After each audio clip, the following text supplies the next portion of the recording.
dhe merr bashkëshortën e tij dhe niset për një rrugë.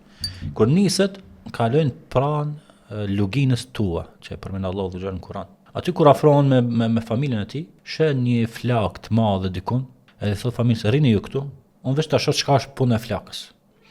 E aty subhanallahu ishte momenti kur vjen shpallja e Allahut dhe xhelal për Musa'in.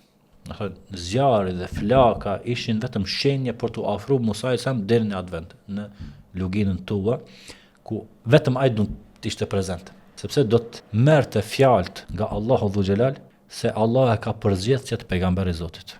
Momentet e para kur vjen aty, Allahu dhe xhelal i thot, unë jam Zoti jot. E do të rënë Allahu dhe xhelal bile ti largon edhe nallët që i kishte me veti. Kam zbathur. Interesant.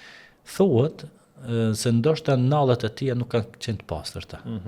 Ose për shkak se njeriu për mu tregu tash një pozitë shumë më të përulur ndaj Zotit të Madhëshëm, prekej për tokë edhe të kallëzojë më i përulur ndaj Zotit.